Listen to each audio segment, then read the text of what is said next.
Pakikita ko sa inyo yung ubi namin. More or less 2 months na to.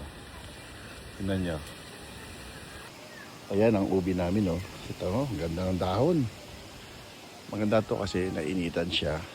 Siyempre kailangan talaga ng mainit yun. Kailangan nila yun. Ayan, oh. Medyo ang trellis ay tagilid lang pero okay na yan. Tibay naman yan.